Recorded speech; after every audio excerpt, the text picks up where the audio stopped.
Hey, live. Didn't mean to take the weekend off, but there's Pro Tour coverage, and I'm a sucker for that. Did not realize this was the first time that we had a paper Pro Tour since COVID, so good to see everything back up and running. Loved watching the draft portion, obviously. Um, because aside from building commander decks, all I do on this channel right now is draft, and I do love it so. So watching the best players in the world draft the current standard set, just good times.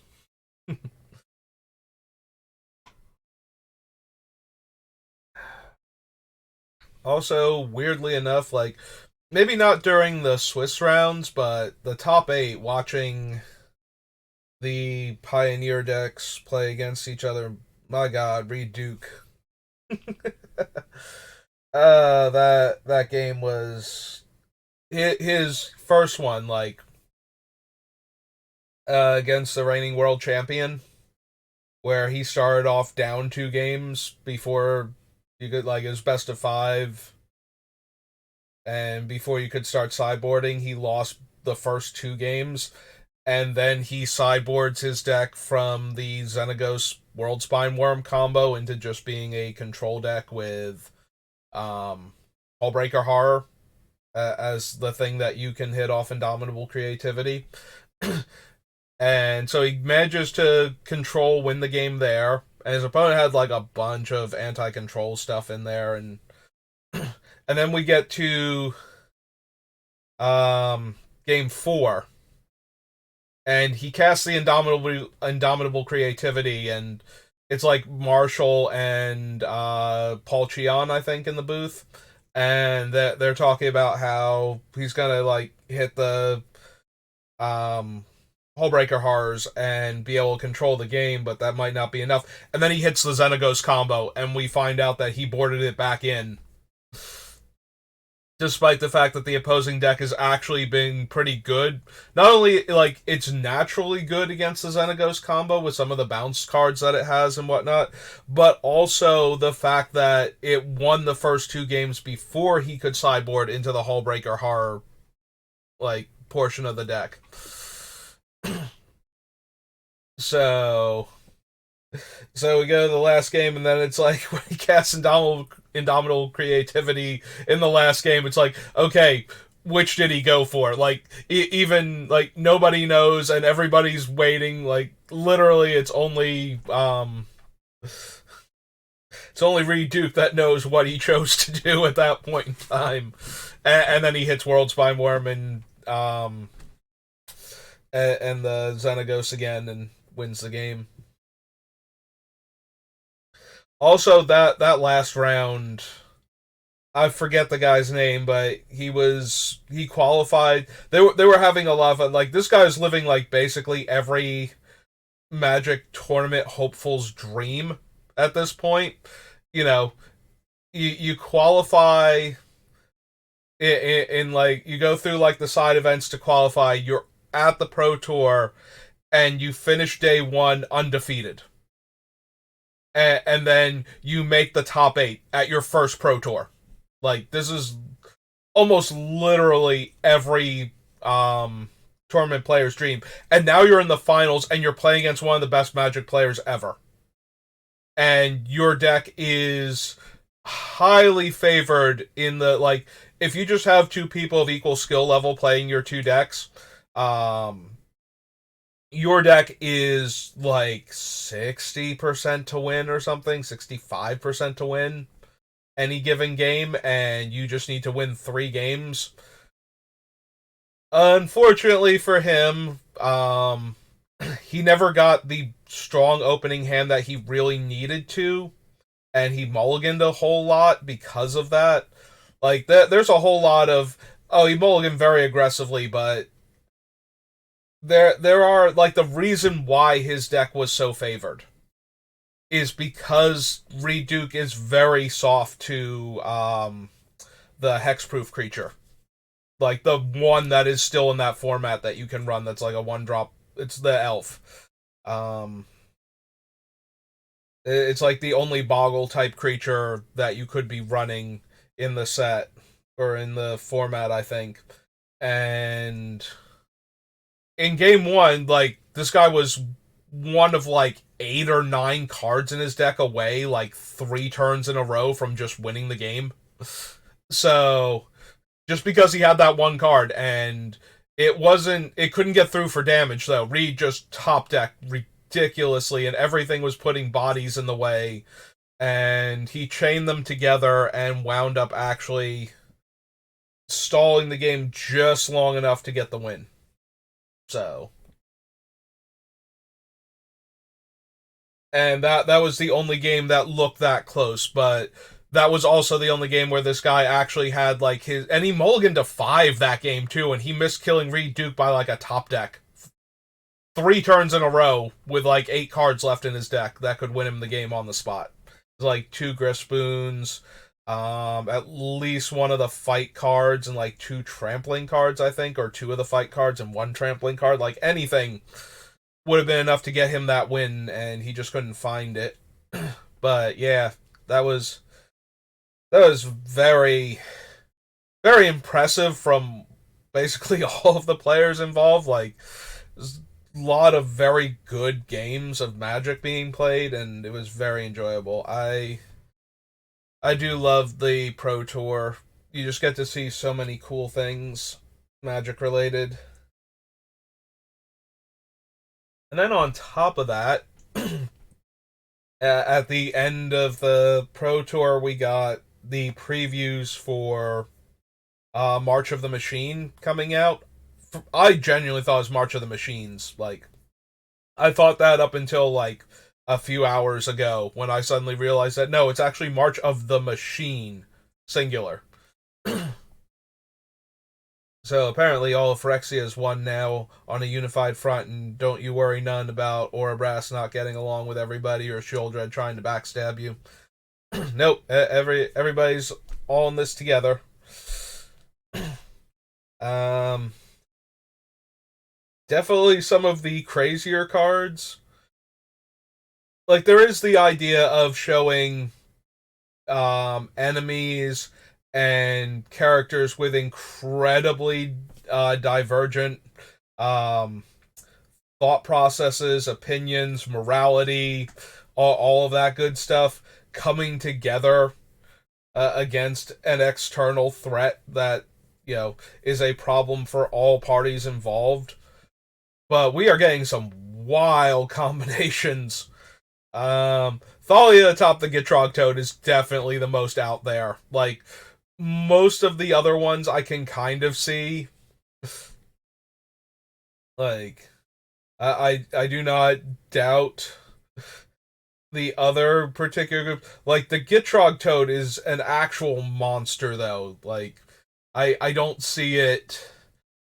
I don't know if Thalia just like, no, we're gonna weaponize this abomination, and she was going to do it personally because if anybody was gonna take that risk, it was gonna be her. But I don't think the Gitrog Toad would comprehend Phyrexia enough to decide that it's a threat to it personally. I think the Gitrog Toad is more of a just monster, and it kills and eats because that's what it does, and it does it in a horrible way because it's on Innistrad. So,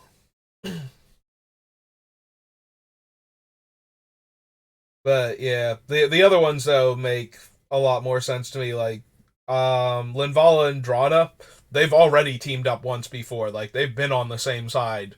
That one does not surprise me at all. Angel and Vampire tag team. Um, Galta and Mavrin.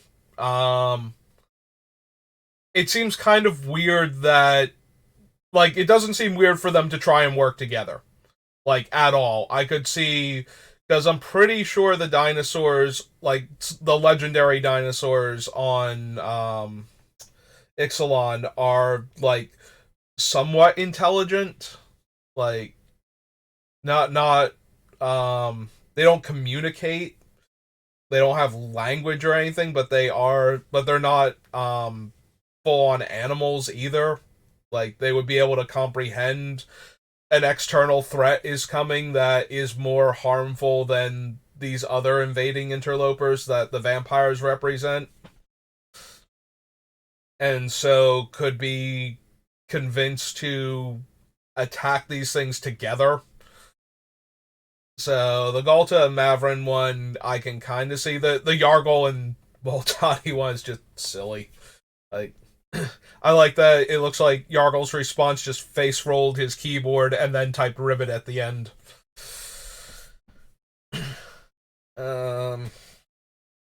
Also, I'm gonna be spoiled for choice for our next commander deck.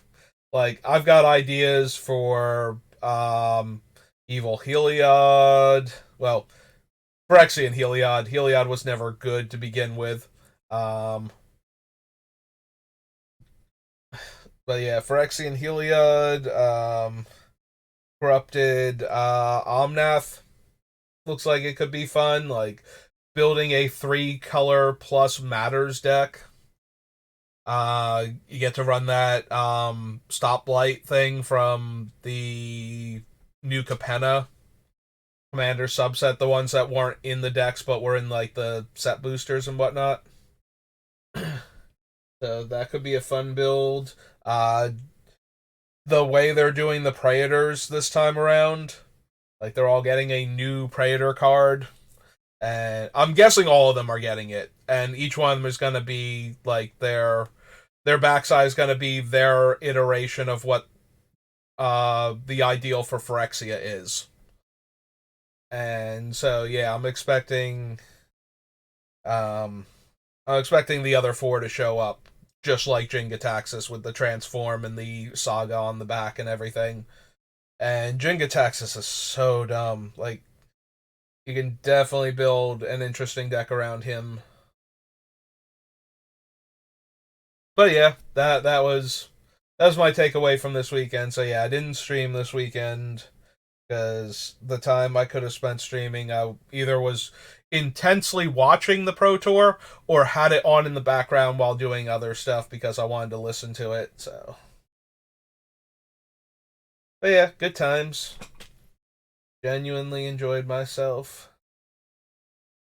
And very happy for Reed Duke. I did, when you are that accomplished of a Magic player, people that don't follow your Magic career, like I didn't super follow Reed Duke. Like he's a runner-up to world champion, because there were years where he was just one of the top players, like actually the top player overall.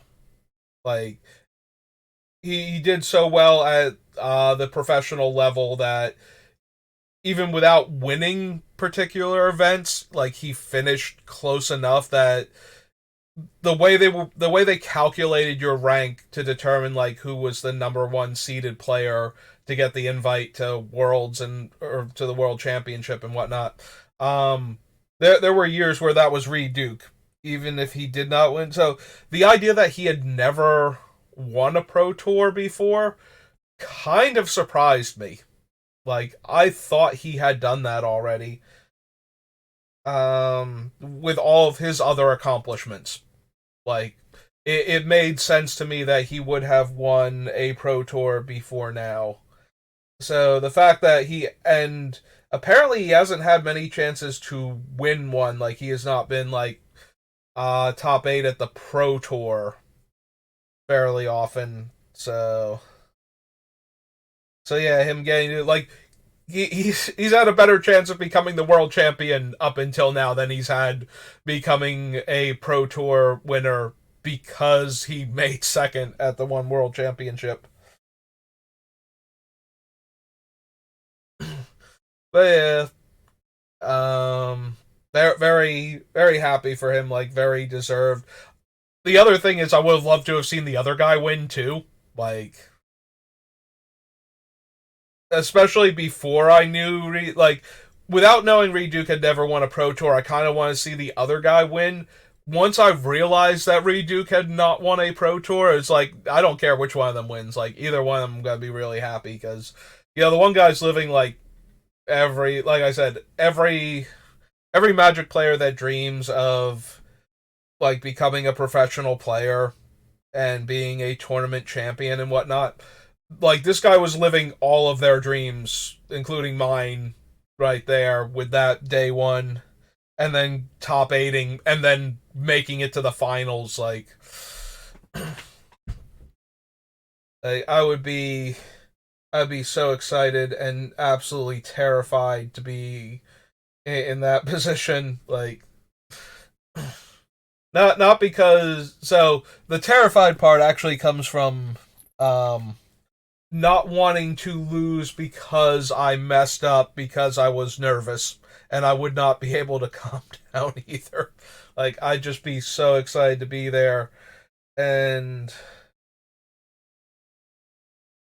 just like every decision would be such a huge deal for me at that point because I don't want to lose to my own ineptitude. Like if I lose because my opponent top decks or I I kept a hand and calculated my chances of hitting like the cards that I would need, and they just didn't materialize.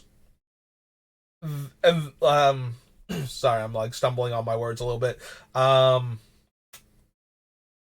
like if I played the best game I could and lost, I would not have any regrets about it. If I just punted a game away super hard at that point, I would be that would haunt me forever. I'm haunted by games that don't, matter.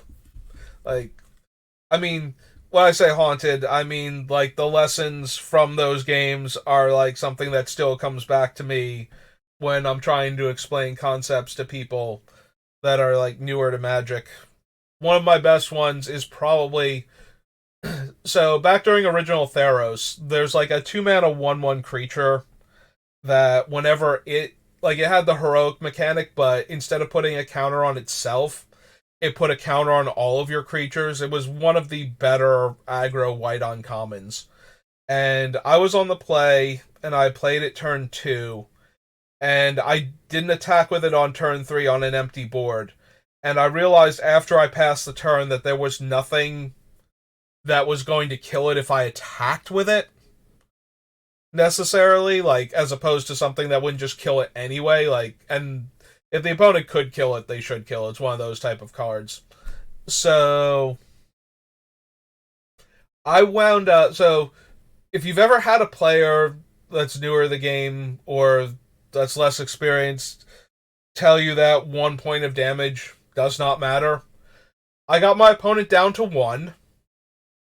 They use the aura that gives 10 life, the Heliod's ordeal, because there's the cycle of ordeals, and the white one, when you got the 3 counters on it, you sacked it and you gain 3 life. Or not 3 life, 10 life. Got them back down to 1 again, like rallied, started like being able to attack them again, got them back down to 1 life, and then lost the game. I got them to 1 twice. And if I had just dealt the 1 point of damage on turn 3, that would have been an entirely different game. And I would have won it. Like, I still remember that game.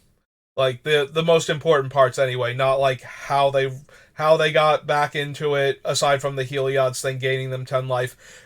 Not how I rallied to start damaging them again. Not what they did to come back over the top of me. But I remember that I got them to 1 twice and didn't attack with a 1 power creature on turn 3. Because a lot of players, they tend to think of it as they don't win exactly. You very rarely win Magic games exactly. Usually you just overwhelmingly kill your opponent, or you're like 2 or 3 damage short. And there was no point in time to pick up those 2 or 3 damage, or you didn't see ways to pick it up, so it looks like you never were close to killing them. You needed like an entire other creature or combat step or something. But when you miss that 1 point of damage in a close game, it's so vital And it is one of those reasons why you lose games that you could have won otherwise. So that one, that's my go-to example of every point of damage matters, because you don't know which games they're actually going to matter in until your opponent's at 1 and you don't kill them. Like, well, 1 is not 0 is an axiom in Magic for a reason. And also, sometimes it's not so much that the 1 damage matters for that reason, it's that the 1 damage matters for other things. Like, if the best card you could have is like a +4/+4 combat trick in your green deck, on your unblock 3/3, and I'm at 7 versus 8, like, if I'm at 8, I can take that no problem, and you might be dead on the crackback. Or I might have, like, better options once I untap next turn. But if I'm at 7, then I can't really risk you having that, and I have to put my big cool guy in front of your guy and risk that he gets eaten now because I don't have anything else, and you actually get to kill, like, my 6/6 trampling dude or something for your combat trick in 2 mana. Because I'm at 1 less life than I otherwise would have been. Yeah, it's things like that. So anyway, we're building Yarok. Yarok is poisonous, and I'm gonna be honest. The thing that I've noticed while building this deck is that this deck is super boring to build as a streamer because of how parasitic the mechanics are that I'm using. Um, there is very, very little outside of, like, the sets that I'm working with that can have anything for Yarok that will further the game plan that I have set up for him. Like, instant sorceries, continuous effects from permanents, and lands. Um, and some comes into play abilities, like some utility comes into play abilities. Some utility comes into play abilities. Yep, okay. Like, those are the only things I'm looking for in cards right now, because those are the only things that I can get. Like, we have like 5 or 6 random poison creatures scattered throughout the earlier days of Magic, and like 1 in the more recent sets, like Finn the Fangbearer. But those are the only things that we can come across that will actually further a poison matters, toxic, proliferate, infect, deck. And on top of that, a lot of my cards don't really super interact well because toxic and infect are not the same mechanic, and the creatures use their keywords to batch themselves for certain effects. Like, all of your creatures with toxic gain an additional toxic. That's great. It would be really nice if all my creatures with infect, um, you know, also got an extra point of toxic. Or if my infect lords gave +1/+1 to my toxic creatures.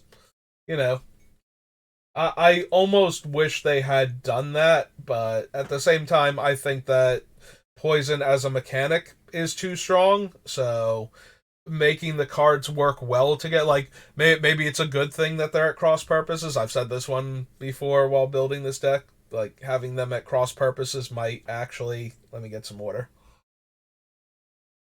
because I'm already getting pretty rambly here.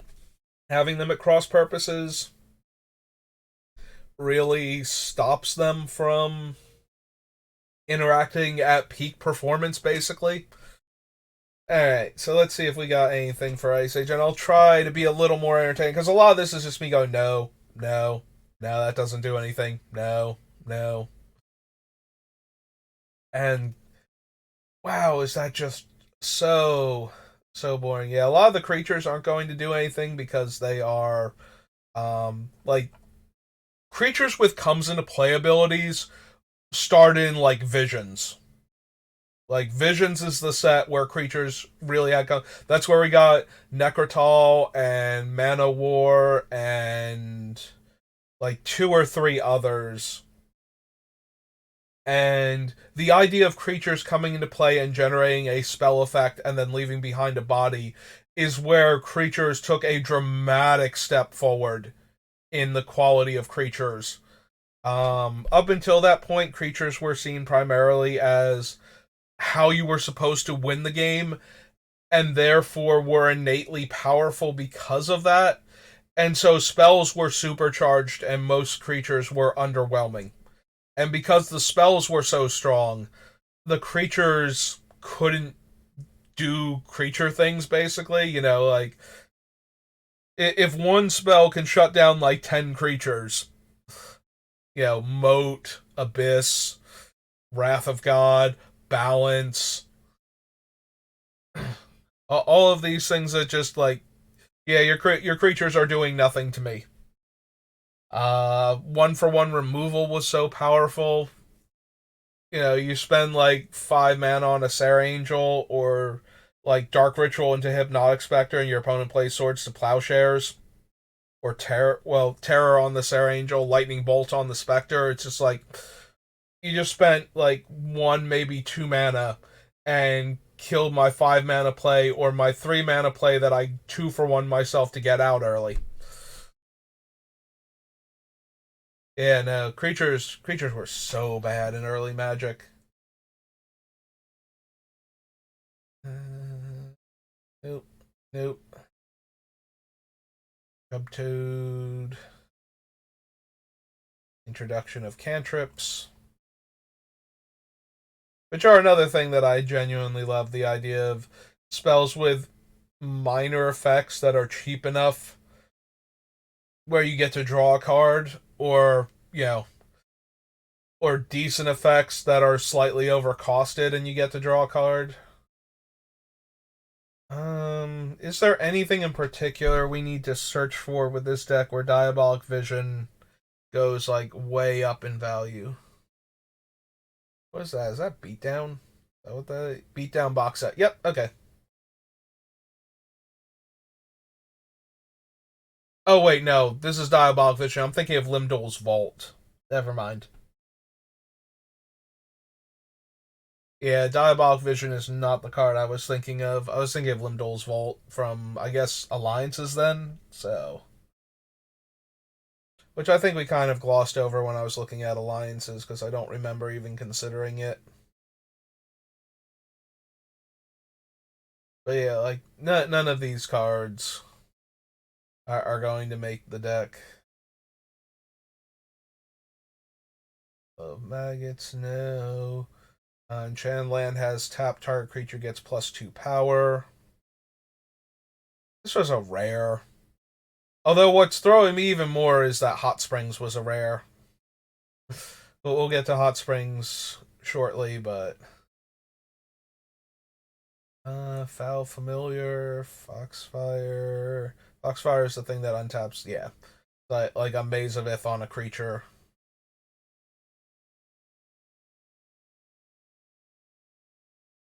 Uh, deals damage to any target equal to half the sacrificed creature's power.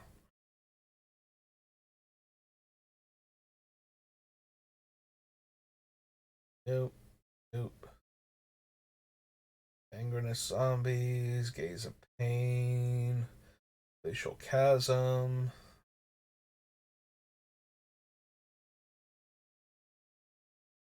I mean, Glacial Chasm might possibly be okay. Once we have the poison counters on everybody, we just need to proliferate, but still doesn't seem amazing in our deck.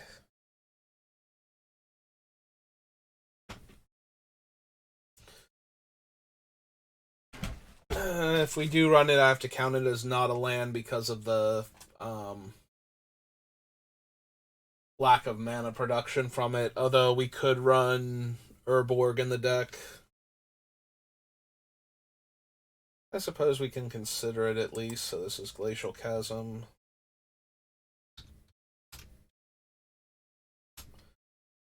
I won't list it as a land. Like, even if we do run Urborg in the deck, it's still not a mana producing land on its own. So, draw a card. No.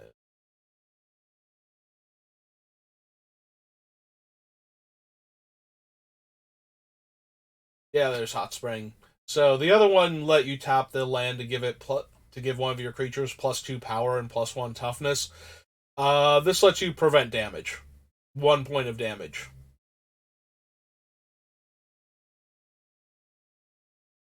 Power level was all over the place in early Magic.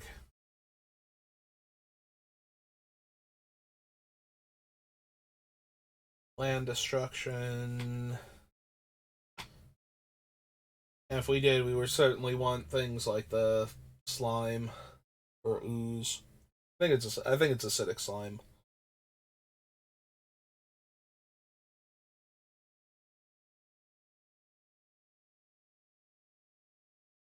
Yep.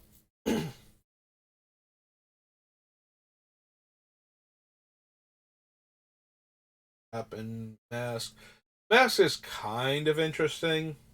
Um, there are a couple things you can do with mask in Commander. Um, it lets you take your opponent's hand away and then give them a fresh hand, and of that many cards. So, and you get to choose what cards go into their hand. So you can give them answers to things you agree are problems on the board, and you can make sure that they don't have answers for your things at the same time. You know, you take away their ability to mess with you while giving them enough resources to mess with somebody else. That's actually the problem at the table. Or if you are the problem at the table, you just take away their ability to mess with your things.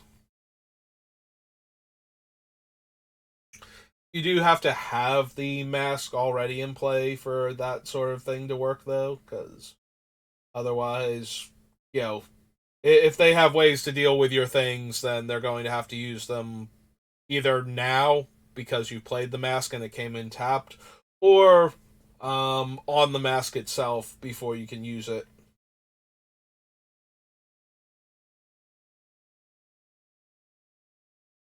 Yeah, things that mess with opponents' life totals aren't really a thing, right, Pox? Like, not when we're trying to poison them to death.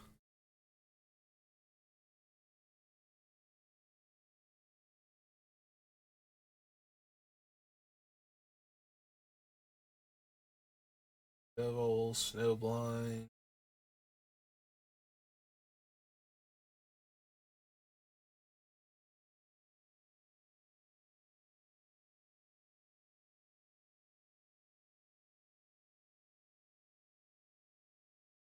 All of these. Anything at all. Uh, Life, no. Death, Trailblazer, Updraft.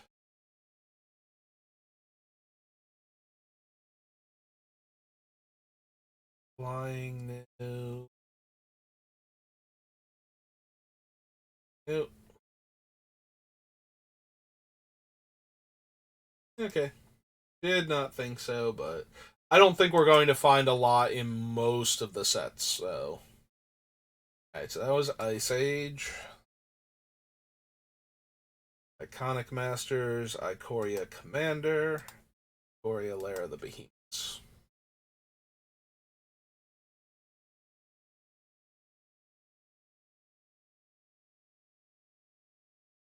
Cards from this set. I suppose we will want Fierce Guardianship. I don't think we need Deadly Rollick or the Fog, but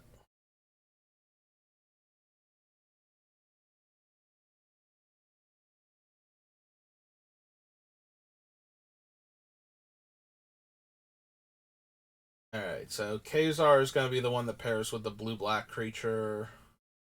That's the one that's unblockable. Combat damage to a player, put a 1/1 counter on that creature. we only have like two ways to grant our fun keywords right now in the deck.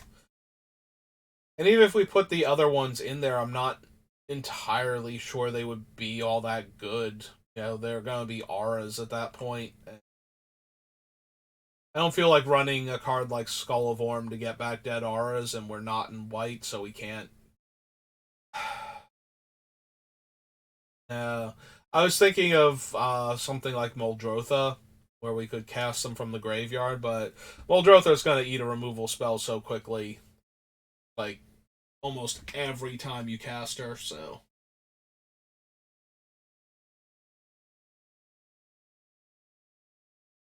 Deadly Rollick, which honestly I don't think that we need.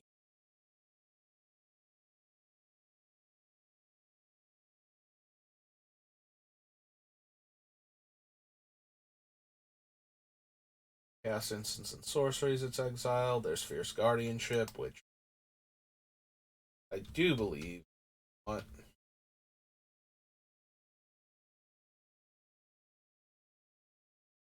Oh, right. Commander Legends 2 is the. Oh, no, that's Battle for Baldur's Gate. Never mind, it is on the list. There was like one set that was weirdly off the list before, and I can't remember what it was. Grace's Judgment. Indeed, I don't believe was from this one, so. Or was from one of the newer ones. I don't think so. It might have been from, but I don't remember. It might have been from Adventures in the Forgotten Realms. The only reason it really matters is that it's easier to find them when these lists are in order. Ooh.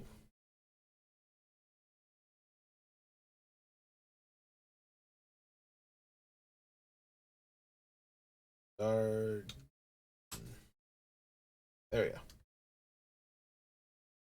Figure it out. It's 2 blue and it's an instant. I am so glad that they put what's its name? The maneuvers in one of the new commander decks. Like they really need to just start jamming these things into other commander products. Because they are way too powerful, especially the blue, red, and white ones.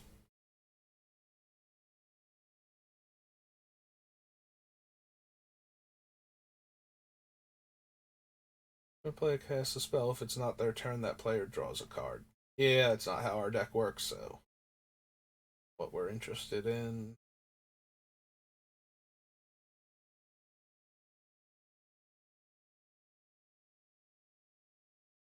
Reprint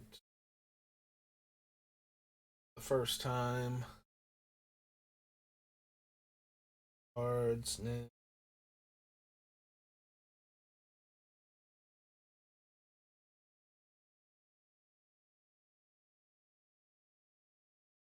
There's Manscape Refractor, but I don't think we're going to have.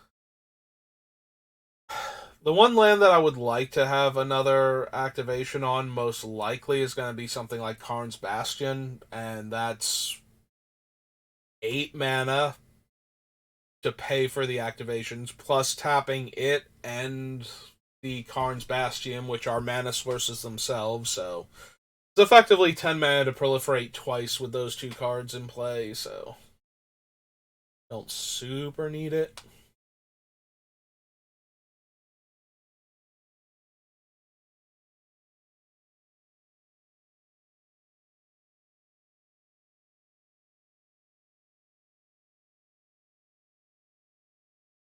It's not helping anything.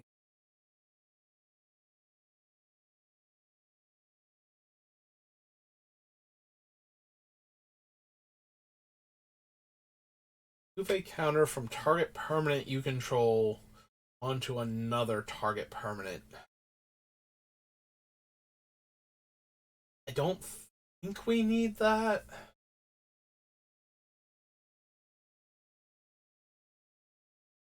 Like, because we have proliferate, I don't mind using things that have counters on them that we would like more of those counters on them.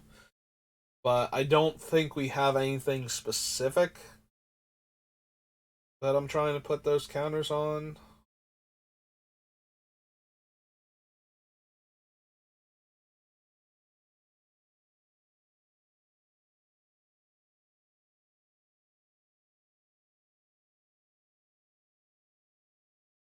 don't think we need the lair scavenger. Again, like, counters on my things are fine, but I don't really have a plan where I'm like all in on the counters.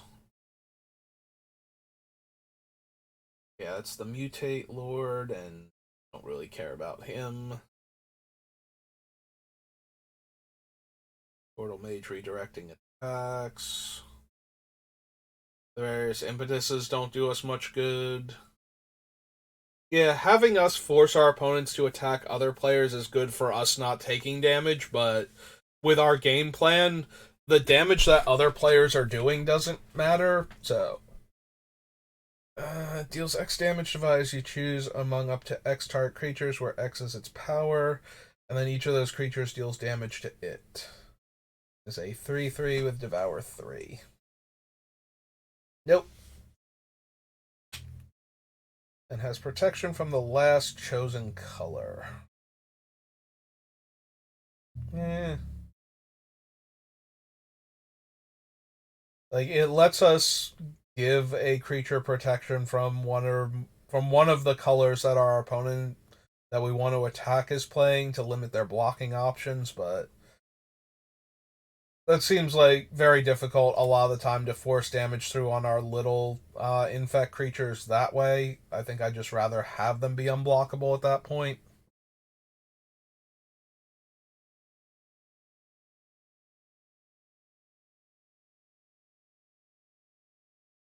Top 7 cards. Choose from among them a card with each one of those keywords. Yep, okay.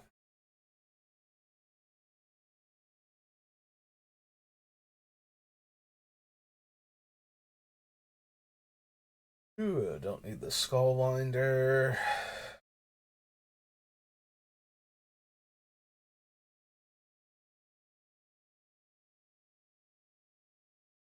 I think I need Bogbinder.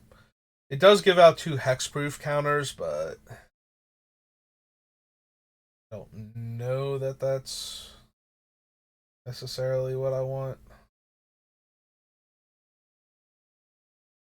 Type whenever a creature of the chosen type dies, you may draw a card.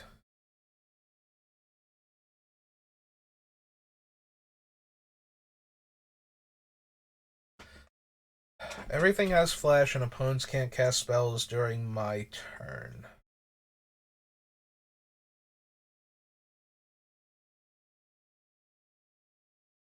I don't think so.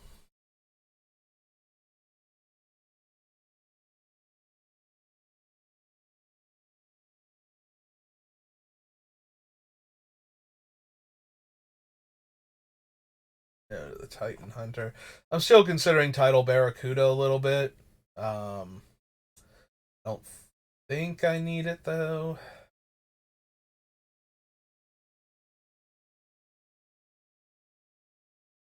I will admit the Stalking Shadow, the Whale Wolf. If we could get it big enough and give it specifically Infect, then when it died, it would basically one shot a player. So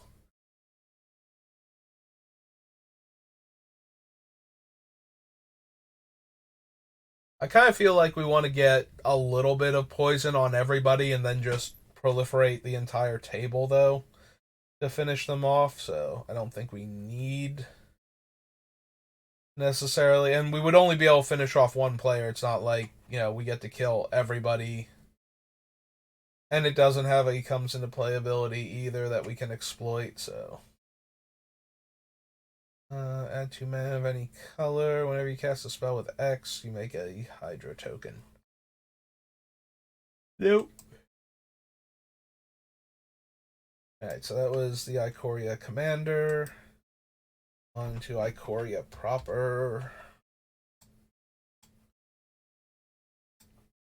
It does have a counters matter theme, but I don't know that it has anything we want.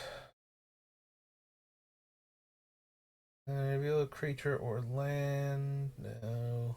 +3/+3. No. We do have a lot of non-humans that the various things can mutate onto.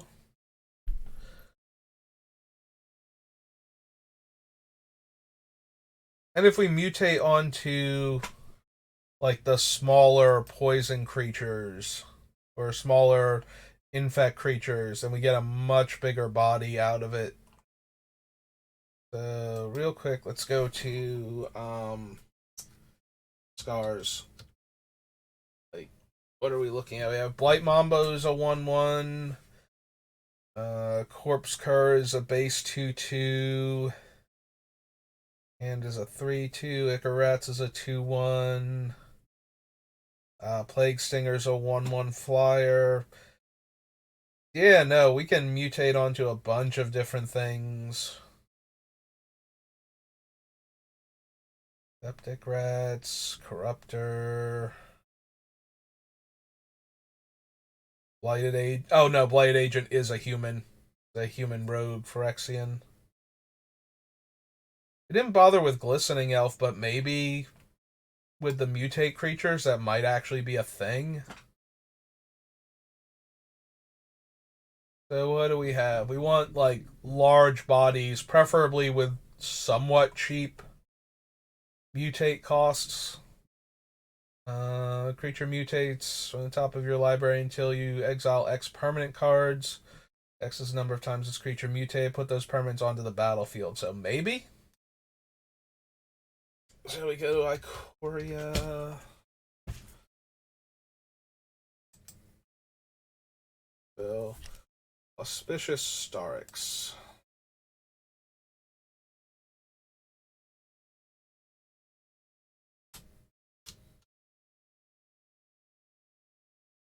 RRIX. Is for green. It's an Elk Beast 6/6.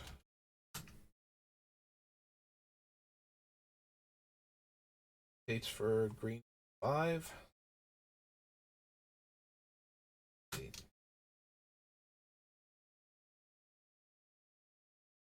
Oh yeah. Include the mutate cost there. Back from her. Oh, creature raider. Turn target permanent card from your graveyard to your.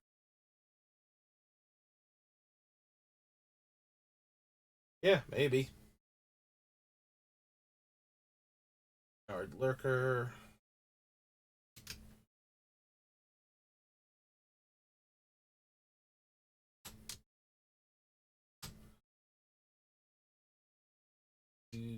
Black. Nightmare Beast. 4. 2. Black.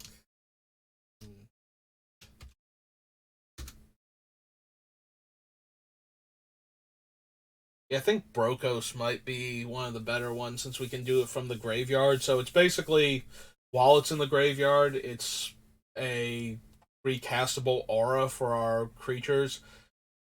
There's also 6/6 trampling body for the toxic creatures is pretty good too.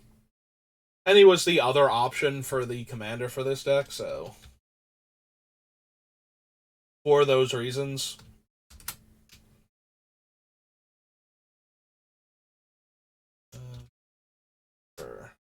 This is 2 green, blue, Nightmare Beast Elemental.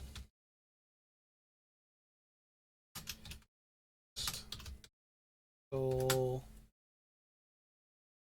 6/6 8 2 slash black slash blue.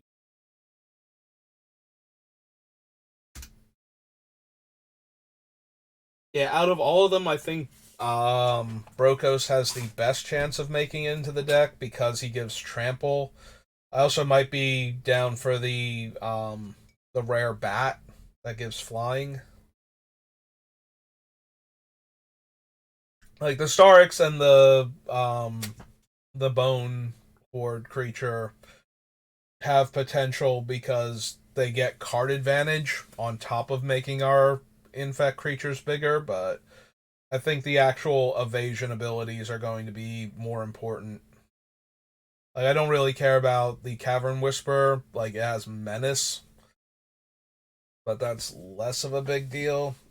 And the Chittering Harvester doesn't even, like, yeah, they have to sacrifice a creature, but that's kind of low impact in Commander as a thing that you can do with your 5 mana creature.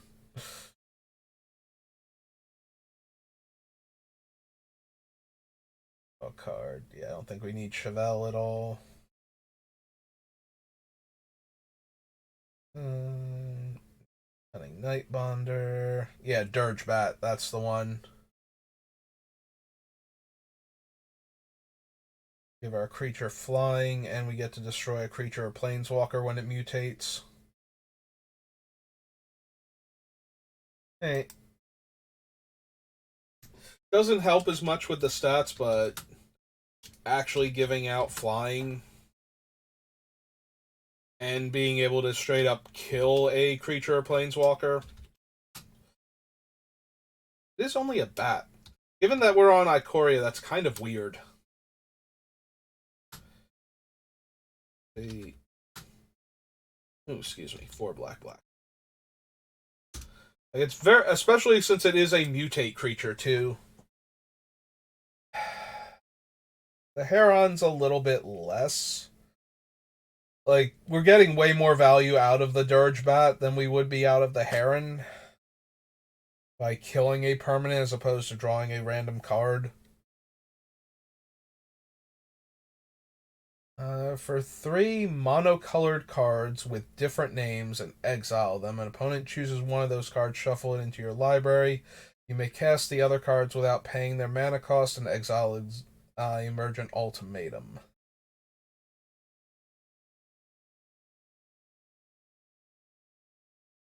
I don't think there's any like combo pieces that we could go get where they wouldn't just shuffle back in like the Inexorable Tide or something.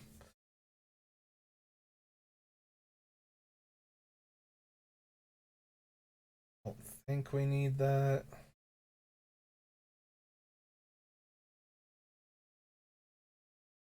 Uh, Change the base power and toughness of target human. Yeah, that only works with like the Blighted Agent, so that's kind of out.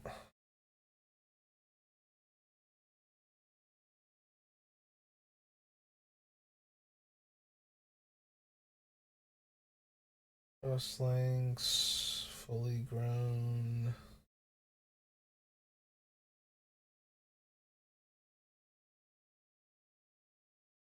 It would make it a 4/4 Trampler, and we get to destroy an artifact or enchantment.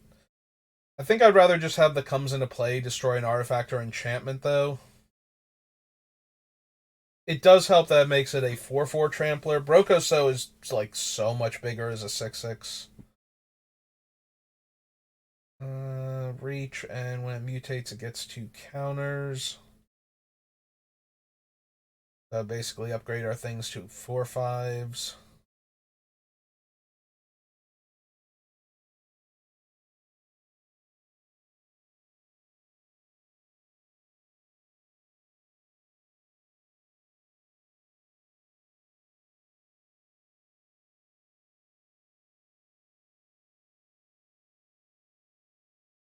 Nope. The blue, black, green triumphs from, yeah, blue, black, green triumphs from this set. So as opposed to being in New Capenna as one of the boss's lairs. Most of our stuff is under the range for Karuga. Fights up to one target creature, destroy target artifact or enchantment, and turn a human. Nope.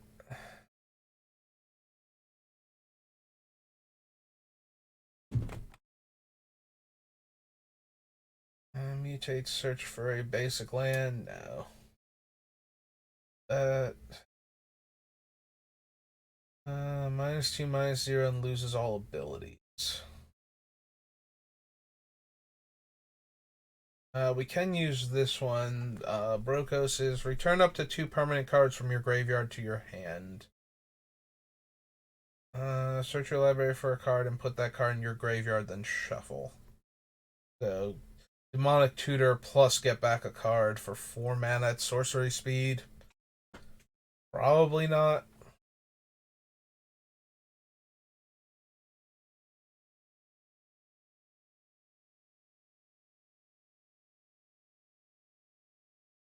Mutate and 1 tap, look at the top card of your library. If it's a land, you may put it onto the battlefield. If you don't put it onto the battlefield, it goes to your hand. Nope.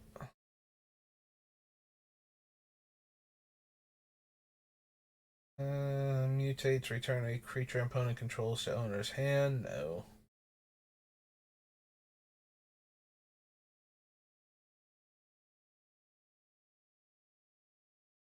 Draw a card if you control a creature with the greatest power. Otherwise, put a 1/1 counter on a creature you control.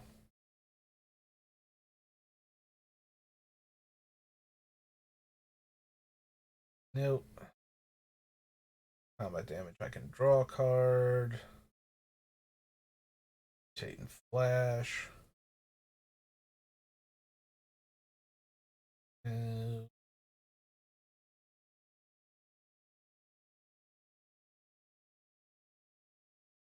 Nope. Otter. That guy. Mutates, create a 3/3 beast. No.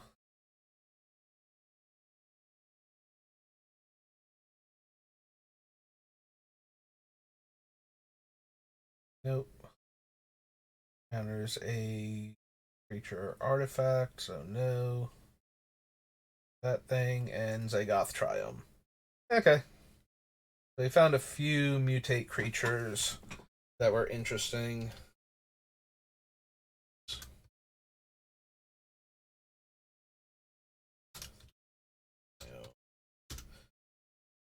Lands, little moniker, and we're good. Alright. So, yeah, it looks like Brokos and the Dirgebat are the only 2 mutate creatures I'm actually interested in. None of the other ones were like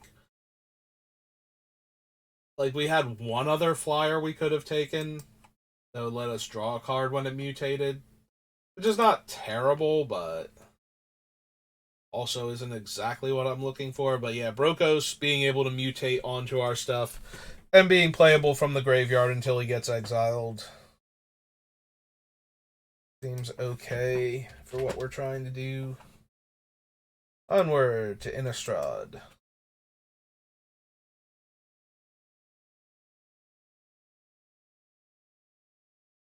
Yep, it's okay. You can search for Innistrad. I will allow it, Gatherer. Okay. No. Altar's Reap. Exile a creature card from your graveyard and pay its mana cost. Create a token that's a copy of it at sorcery speed. Guardian loses a life. No.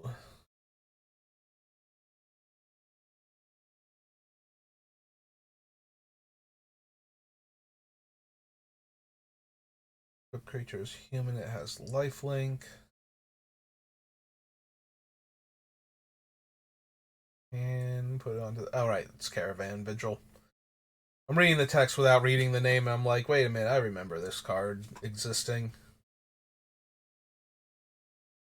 Velocity, Curse of Death's Hold.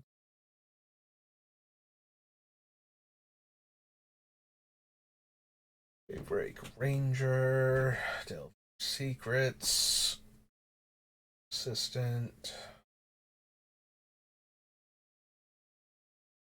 No, no. Plus X works as the number of creatures I control. No. Yeah, I don't go wide enough for that to actually be a thing.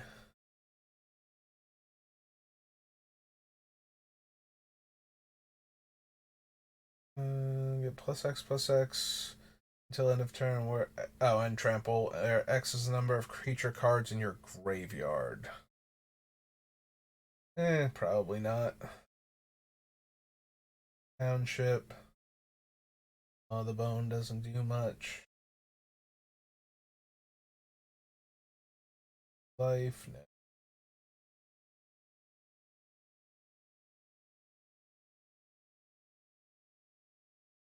Whenever a non-token creature you control dies, put a slime counter on Gutter's Grime, then create an ooze token with this creature's power and toughness are equal to the number of slime counters on Gutter Grime. Nope. Morbid, gain 5 life.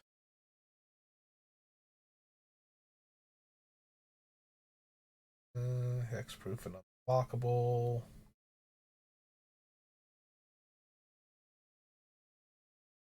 Age Breakers.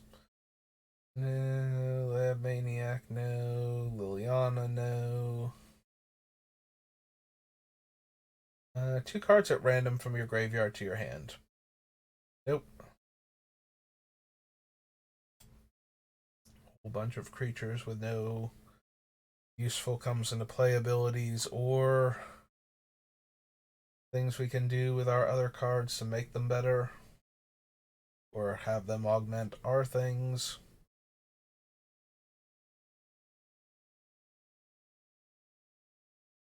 Mulch, Naturalize, Night Terrors. If you would create a token, create 2 of those tokens instead. We barely have any Might Makers, and we only have like 1 or 2 of the Infect Insect tokens from Scar's block, so I think we need double up on token production.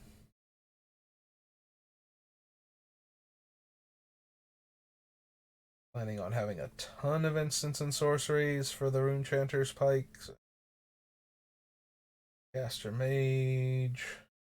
Fighter spawning.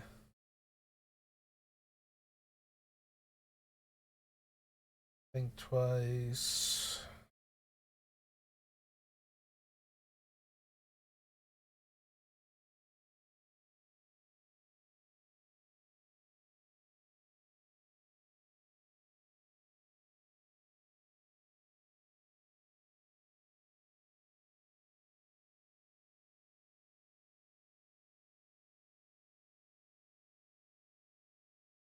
Nope. Okay. Right, we don't need that for anything. I don't care if I have hexproof. Yep, okay. Double checking, make sure I didn't scroll past anything too quickly. Ah, hello, Comet. I haven't seen you in a while. I am doing relatively okay. How have you been?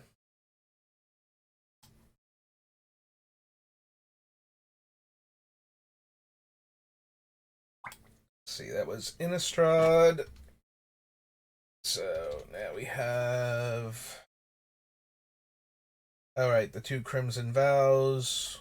So, Commander. Or no, Crimson Vow, then Commander.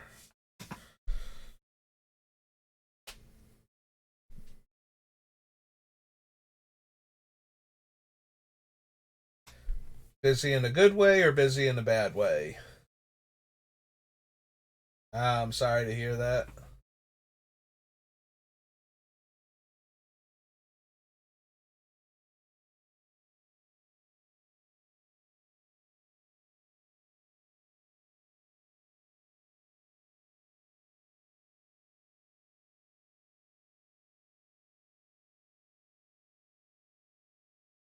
Uh, as in university?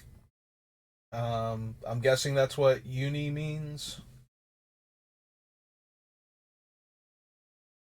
Yeah, I can kind of get behind that. I've had a lot of sinus pressure lately. Okay, it's university, and when I stare at my screen for too long, my eyes just start to go blurry, and I feel so exhausted and run down that I can't do much of anything, and it kind of frustrates me. So the mental aspect I can definitely get behind on that one.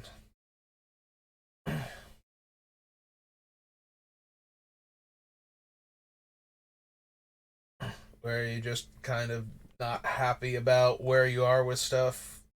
You can't really do the things that you want to do.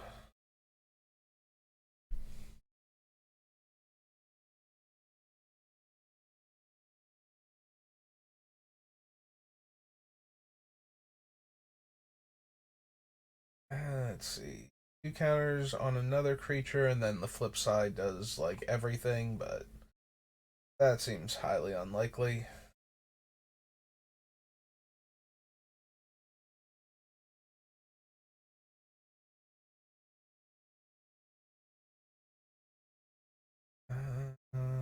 No, the windows. Exile a card from the graveyard.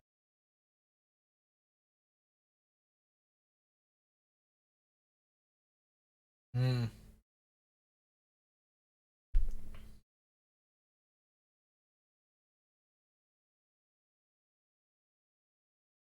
I'm sorry.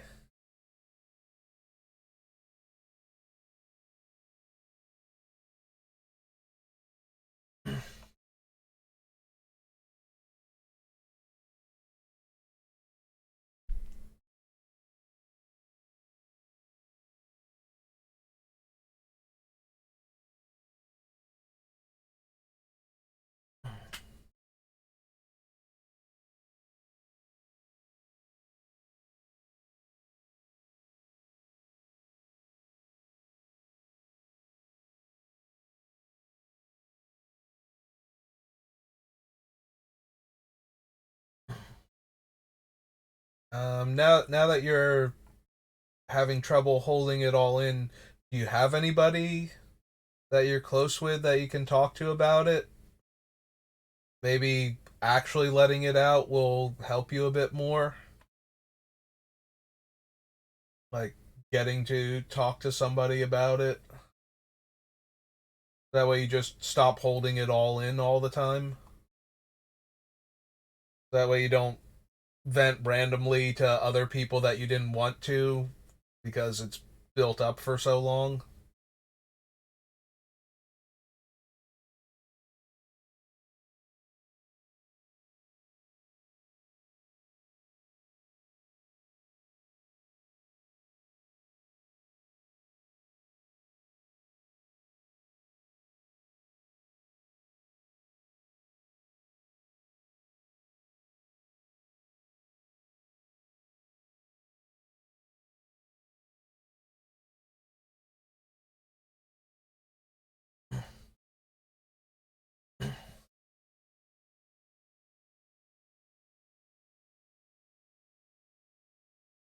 Hmm. I'm gonna be honest, I am not always the best person for this type of thing.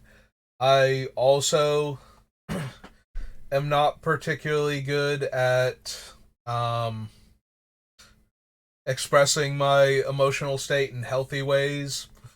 Um, and because of that, I'm not always the best person to have around when you're not in a good mental state either, because I'm not always the most helpful with that sort of thing.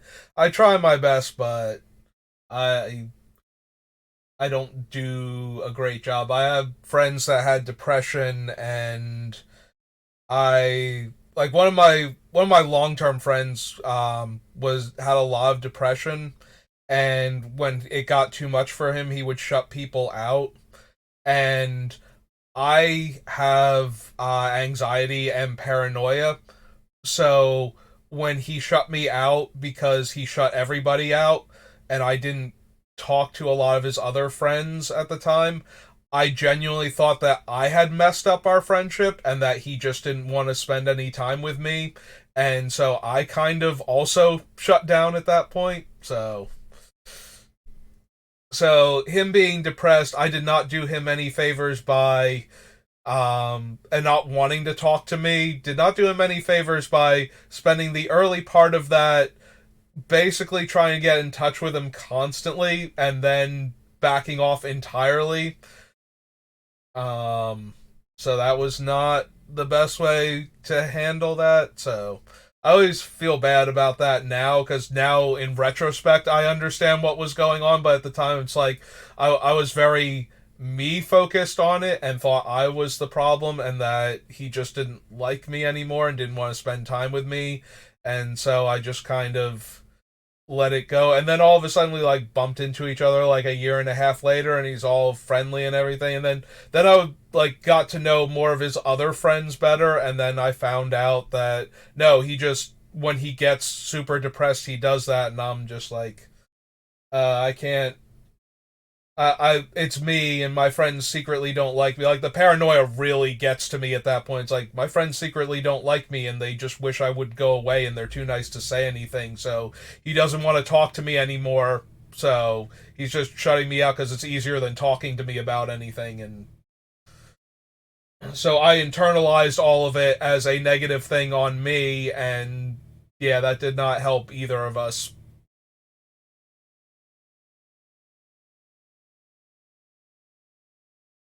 Okay, I'm glad that you have people to talk to then, because that can be bad when you internalize it all. Like I said, I just kind of like, oh no, he just hates me, and so then I'm down on myself. He's down on himself. We're not talking, and it's not helping anything. So like, I can at first I could not back off to give him the space he needed, and then because I didn't do that, and I just thought he wanted me to not be around, so I kind of shut him out. Then I wasn't there when he needed somebody, when he was ready to talk to people either. So, so yeah, I feel I'm very underqualified to help people in that regard because I don't always have the best take on things, and I can only do it from my perspective on top of that, so it kind of if I can't grasp how you're processing it, then I tend to not be super helpful when dealing with things like that. So I'm glad you have somebody to talk to though, because that can be really helpful. At least it is for me. So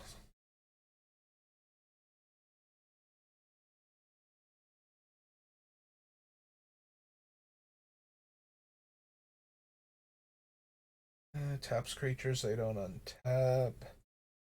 Zombie token. Yeah, none of these.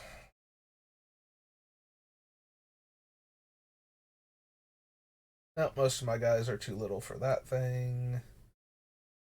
So my guys aren't zombies.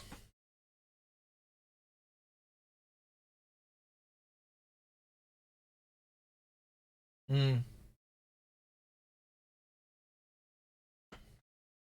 Froggy control attacks, mill 3. Permanent cards put in your graveyard, exile it. You may play lands and cast spells. Throw counters on them.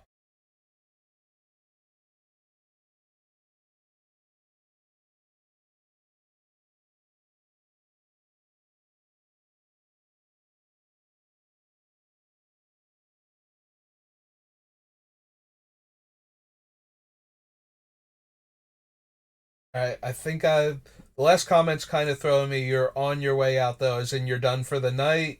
Because I know you're across the ocean, so it's probably getting pretty late for you. Or is that on your way out, as in um, from where you are mentally to a better place? Which, yeah, I'm having trouble picking up on context. Okay, gotcha.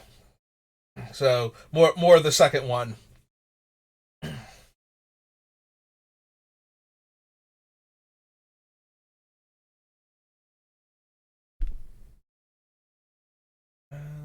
Bounce a spell or bounce a non-land permanent. Eh, not really anything this deck cares about.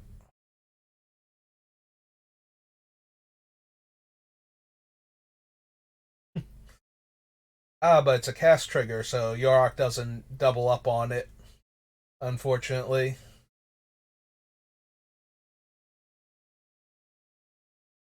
Lure the Deep attacks, create a tapped and attacking token that's a copy of another target attacking creature. And if it's one of those, I have to see what's his name first. I don't think I have enough big guys to flip him. I think that's what his condition was. Um, I can. A lot of the deck though is so I picked Yarok because I wanted to build around. I was looking for something from All Will Be One, and I didn't really like any of the legends from it. I was originally tempted to build the new Elishnorn. Mostly, there was a thing from one of the Commander Rules Committee members, Sheldon, who, when she first got previewed, he was very against her. He thought she was way too powerful for Commander. Um, and I'm just like, okay, she's really good. She is not like too much for Commander. She doesn't like his response was like they need to get rid of her. She's way too powerful. She might need to get banned. And I'm just like, are we reading the same card? Because I don't think we're reading the same card here. Like, I love her effect, but I don't think she's anything near that power level. So I was thinking about building her out of spite for that comment, but a lot of people have already done that. And I didn't really like any of the other legendary creatures for a commander build. So I thought instead what I would do is build around my least favorite mechanic for commander, now that we have even more poison counters to work with. So I chose Yarok because a lot of the cards, there are a lot of things that trigger proliferate when things come into play. So I'm going to double up on those, and I'm just going to try and poison people out with Yarok. Like that's the idea for the deck. So while I am going to run value creatures to double up on the comes into play abilities just regularly, I don't intend to have that be the focal point. I'm more concerned with like re-triggering the Watcher to get more proliferate, or the Evolution Sage from War of the Spark to get more proliferate when I landfall than I am about doubling up on value comes into play abilities.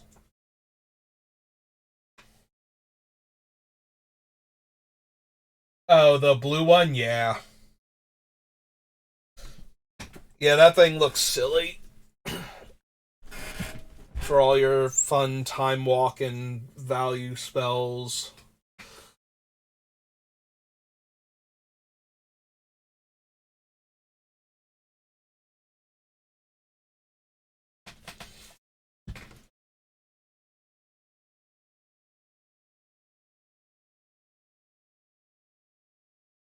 Yeah, I know that's one of the ones that was pretty hyped when the set first came out.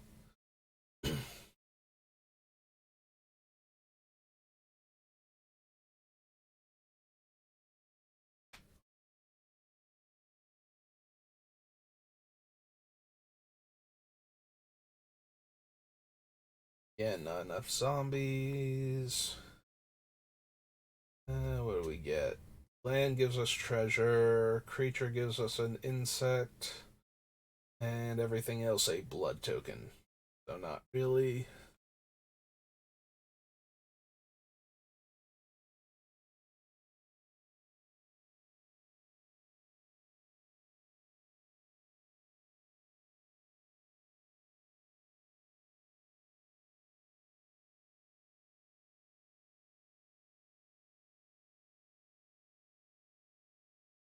Ah, there's Runo. Put up to one target creature from a graveyard on top of your library. It needs to be mana value 6 or greater to flip him. But yeah, probably not. Most of my guys are way too cheap for that.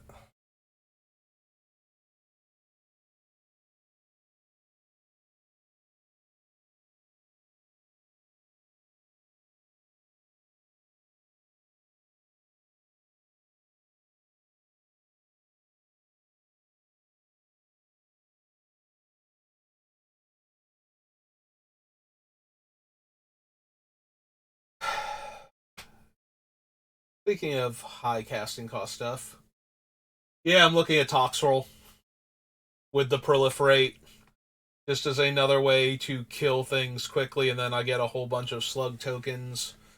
Not that the, I mean, I get to draw cards with them. Honestly, it's probably not worth it. I would probably just rather have like Midnight Banshee or I don't really want to run the 2/3 because that one puts counters on everything. At least the Banshee dodges my creatures. Well, most of my creatures.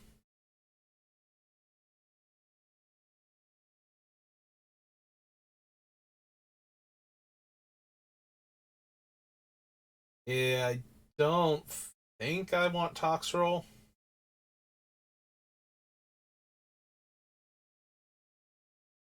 Another non-token creature you control dies, so no creature card in your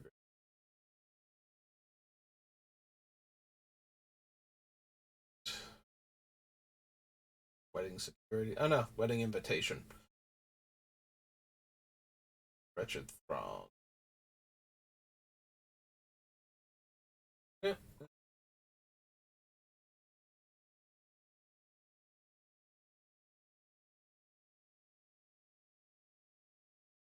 yeah, not a fan of playing against Toxrol.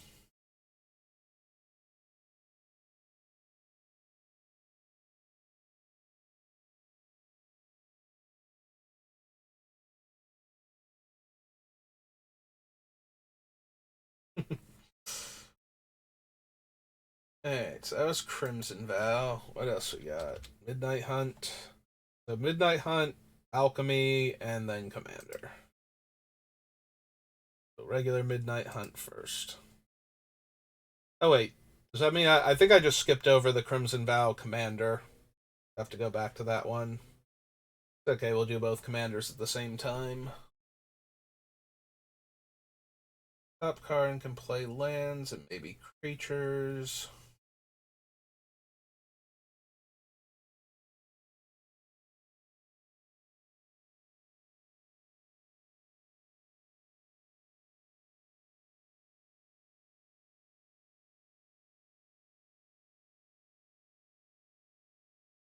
It's true.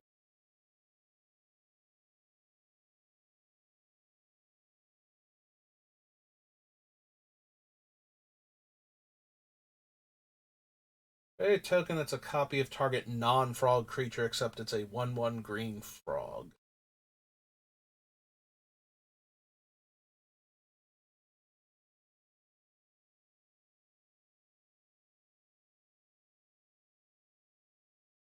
It's a double up on the comes into play abilities. Again. And small evasive toxic creatures and um, poison creatures are already kind of what I'm all about. Alright, so this was Midnight Hunt.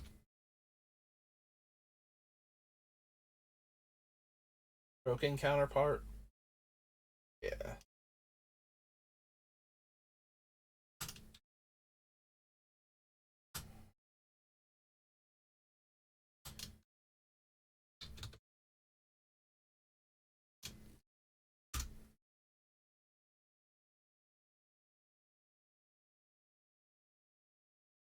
Valence. We can get Trample for like 6 mana though.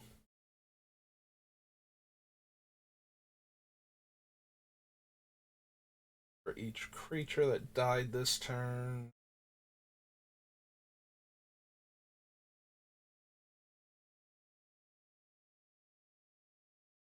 See.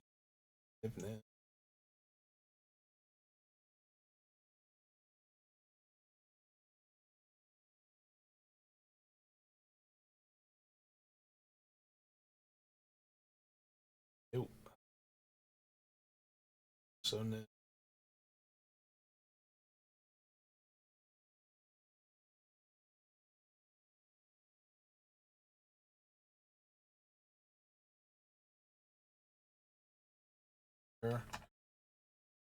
Probably interested in Infernal Grasp, though.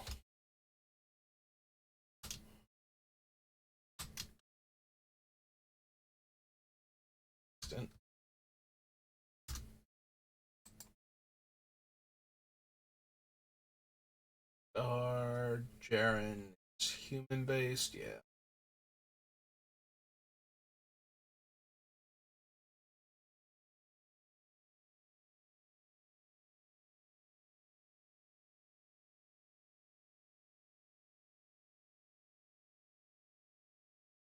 So anyway,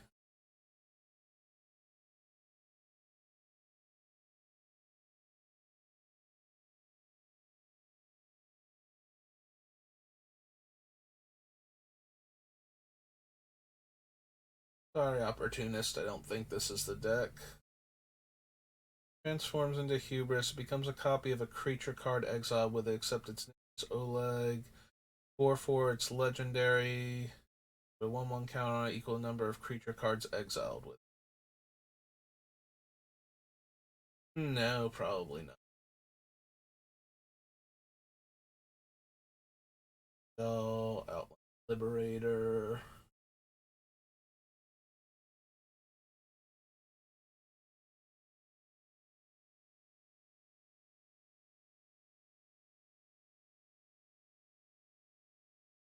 Nope. Gets flashback spells back. Probably not. Top creatures I control have Death Touch. Tap creatures I control have Hexproof.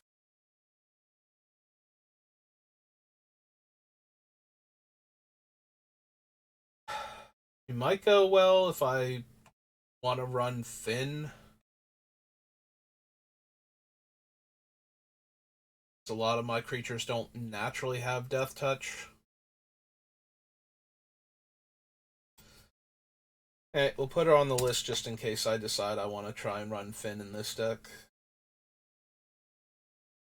Earth. The Viper's Fang.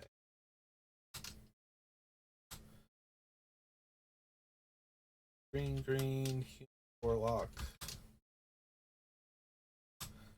3/4, 3/4.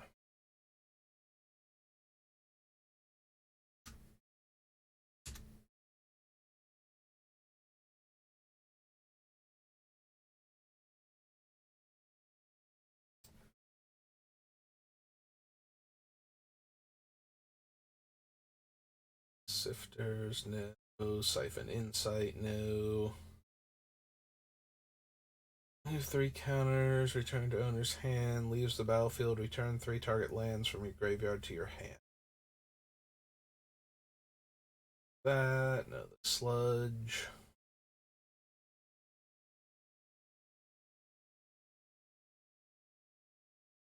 Stowaway, Hook.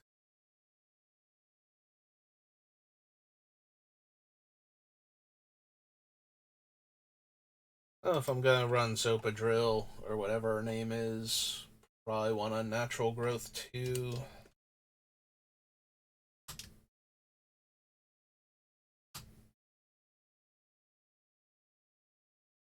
Or and infect creatures huge.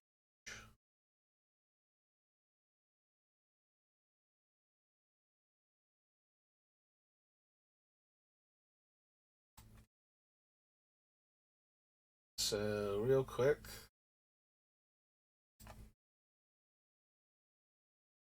Crimson Vows Commander set. Crimson Vow was black, red. Oh right, white, blue for the ghost.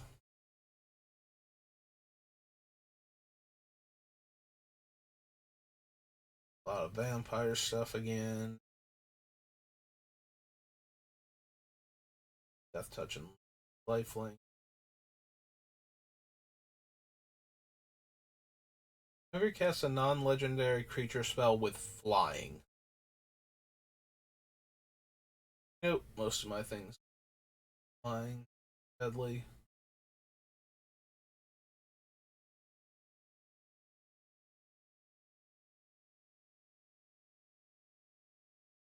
Blood token.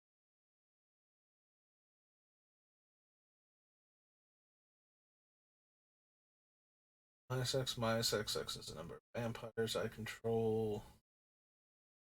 Usually control game, whenever this deals combat damage to a player, exile a top card of that player's library face down. Doing. As a battlefield, each opponent sacrifices for the greatest power. Gain life. Greatest power among creatures sacrificed.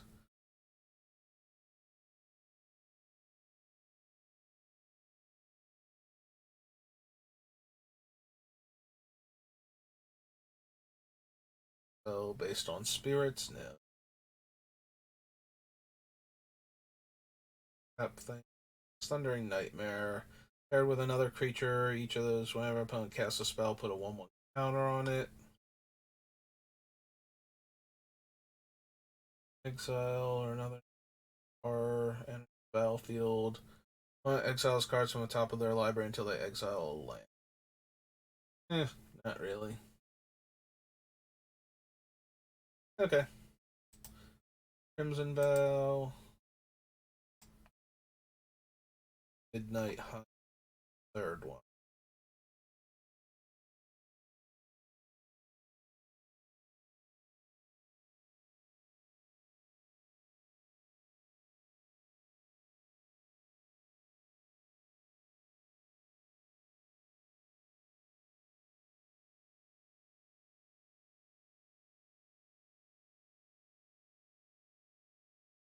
Basic lands. This is a number of different powers among cards on the back. Nope. Zombie based. More zombies matters. Green one is guys, exile it, make a spider. Zombie. Cards on the top of their library until they reveal a creature card. Put that card on the battlefield under your control. Nope, none of them are really helping what we're trying to.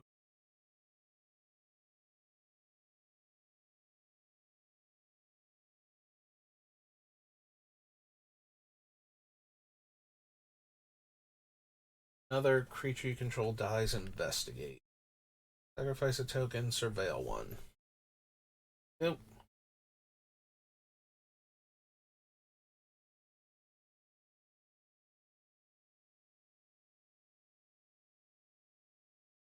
Battlefield, there's zombies and gain decayed. Nope. Styles cards, random and put into your hand. No. Another human. Nope.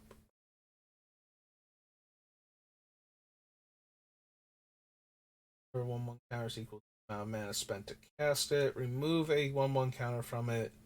Prevent all damage dealt this turn to another target creature with a 1/1 counter on it. Nope. Ravenous Rot Belly. Artifact or enchantment. Put X/1/1 counters on target creature you control, where X is the mana value of the permanent exiled. Player mills 3 cards. You may exile a creature card among the cards milled this way, except it has this ability. Different powers. Each of them gains +X and vigilance, where X is this thing's power. 1/1 that makes token. T2, a 3/3, and a 4/4. And then they gain Death Touch.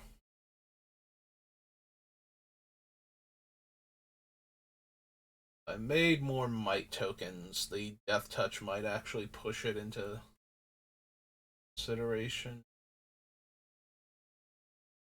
Randomness.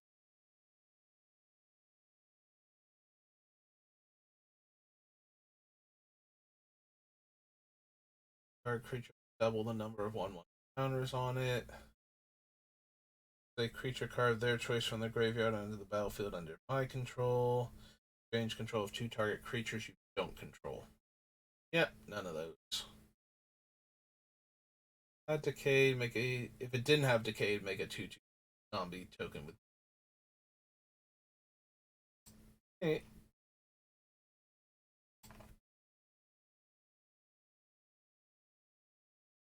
onward to invasion. And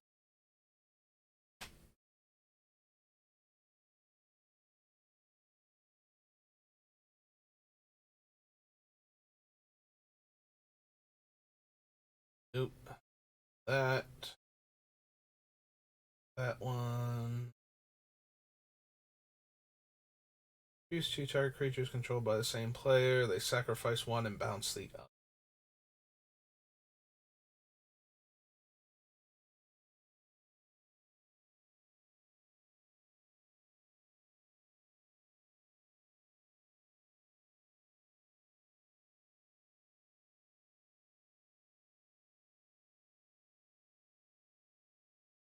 Control.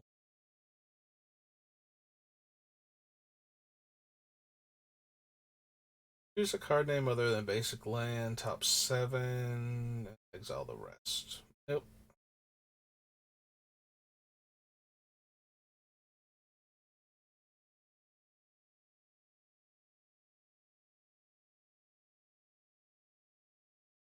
Legend.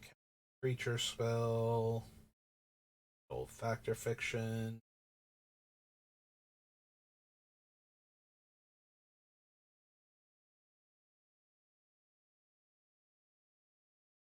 Color. Draw a card.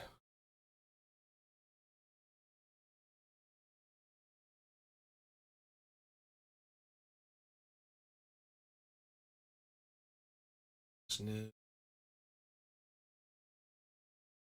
Red or white creatures trample, so that's completely useless. Nope. Sacrificing things. Enters the battlefield, target creature card from your graveyard to the battlefield, lose life equal value. Eh.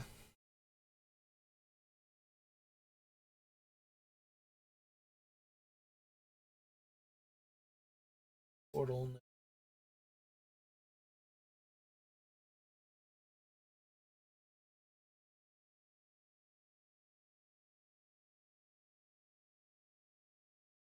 Two lands, but we could do that cheaper. Galvamai Granger, probably.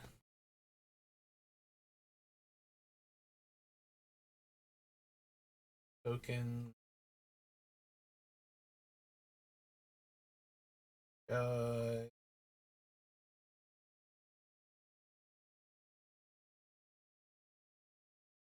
Creature land becomes tap, put a counter on it. Don't untap. Remove all counters from permanents that player controls. Yep, okay. The thing I needed to do. Kicked, reveal cards on the top of your library until you reveal a creature card. If you do, put that card on the battlefield. Shuffle all others into your deck.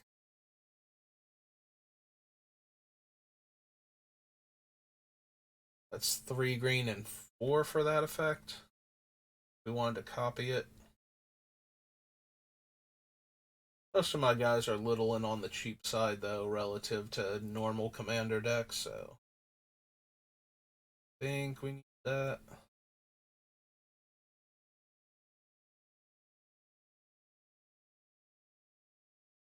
Battlefield, if it was kicked, it makes tokens.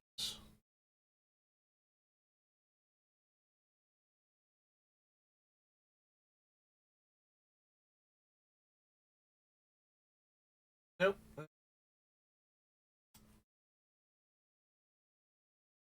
Invasion.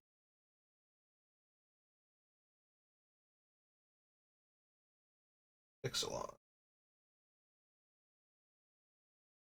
Hey.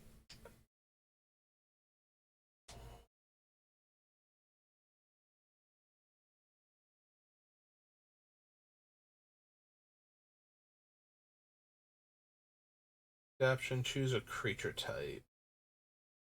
There are no real payoffs yet for being specifically Phyrexian.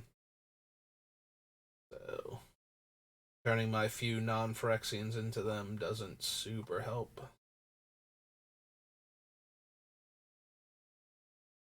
Opponent, 1 life for each vampire I control. Nope.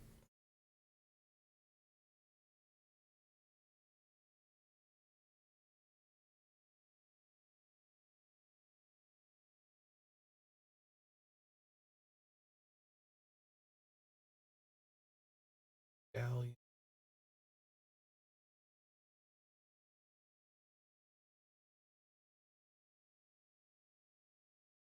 Treasure token.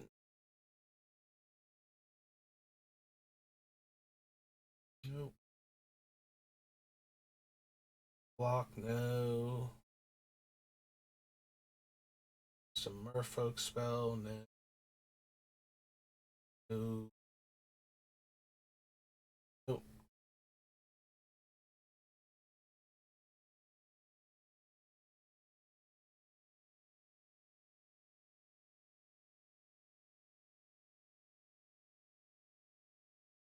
Backstarter player mills half their library.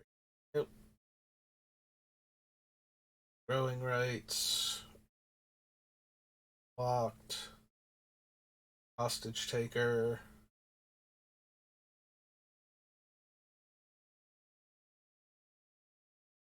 The battlefield, put a 1/1 counter on merfolk. Cards from the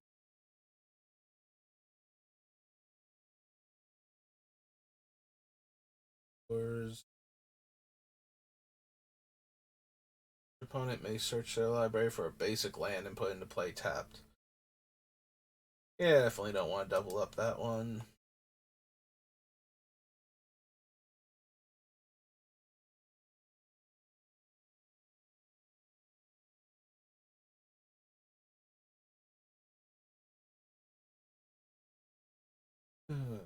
Treasure tokens.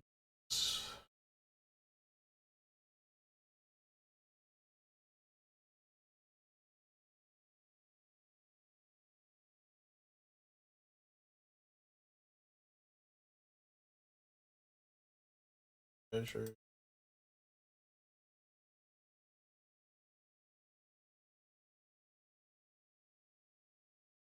Alright, Comet. Thanks for stopping by. I'm glad to have you back again. I hope that things get better for you. It was good seeing you again, though, and I am happy that you were able to make it to a stream. I'll see you next time.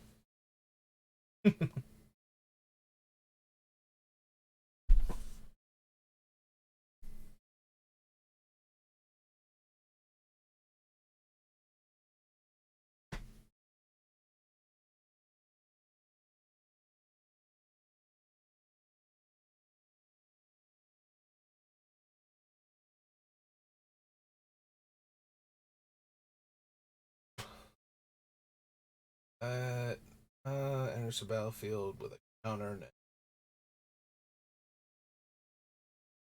turn, draw a card.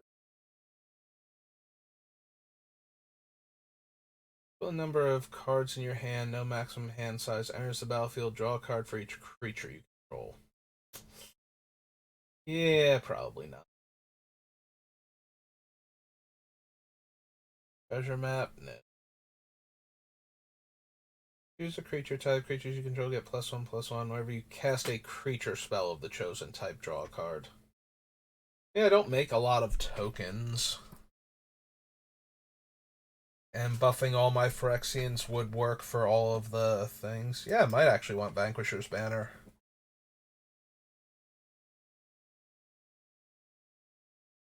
Salon. Vanquisher's Banner.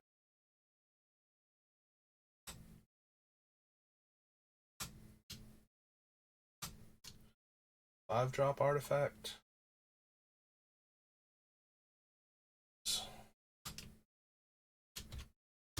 Okay, sounds good. Add to the list. Pirate with Menace. Destroy target artifact, creature, or enchantment. Create a treasure token. Target player's life total becomes 1. Starts at 6. Here's a 6-drop. Yeah, I can probably do better than.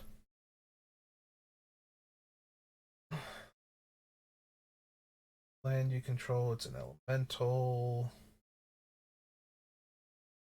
No. No and no. Okay. Vanquisher's Banner was a good pickup, though. Buffing all of our things. It was Ixalan. On to Journey.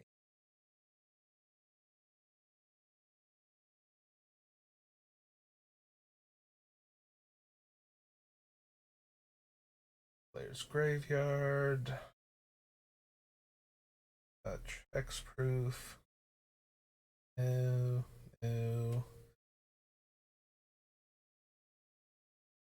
Yeah, we didn't want the freebooter. I don't think we need the Brain Maggot either.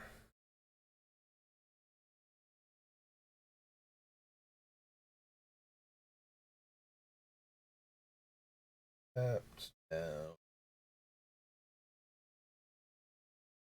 8, Deserter's Quarters.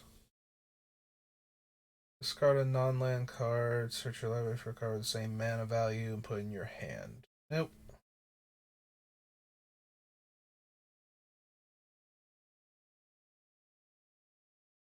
Creatures your opponents control get -1/-1. I don't think we'll have enough enchantments for Doomwake Giant to actually matter. Or the Eidolon for that matter. Alright, real quick, how many enchantments do we have right now?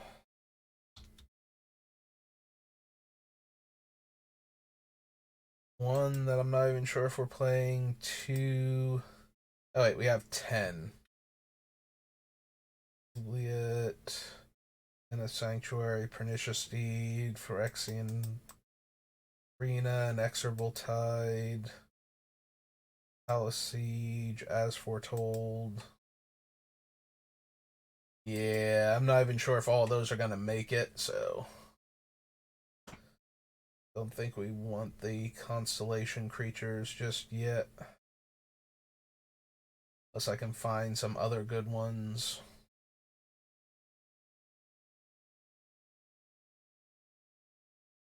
Broodmaster.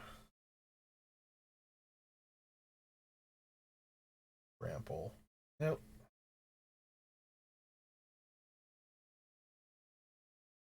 You have no maximum hand size, and unspent mana becomes colorless.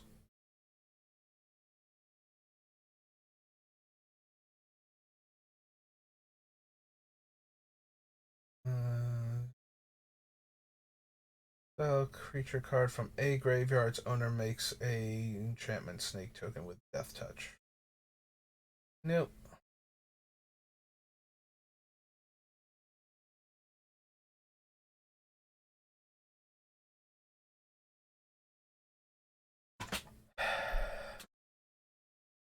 Polymorphous Rush to turn all of my creatures into a specific one of my creatures.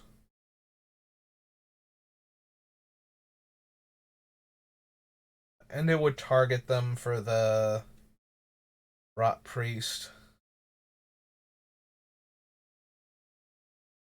Maybe?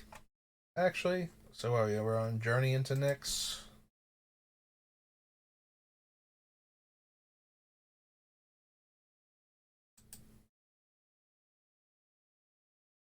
Polymorphous Rush.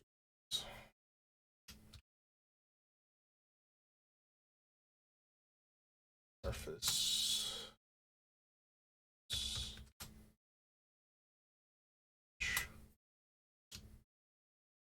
Blue and a blue, and it's an instant.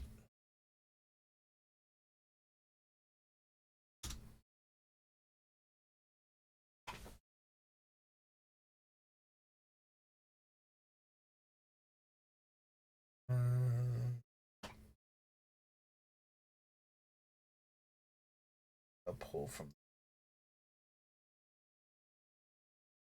Oh, shit.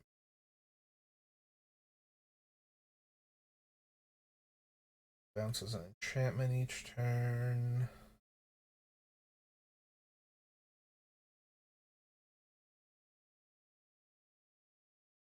or less. Still blocks each combat if able. Target length.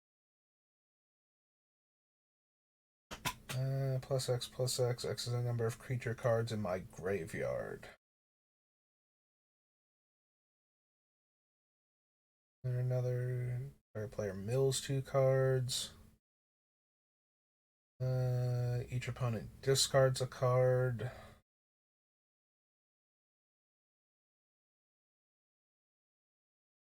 We block this turn.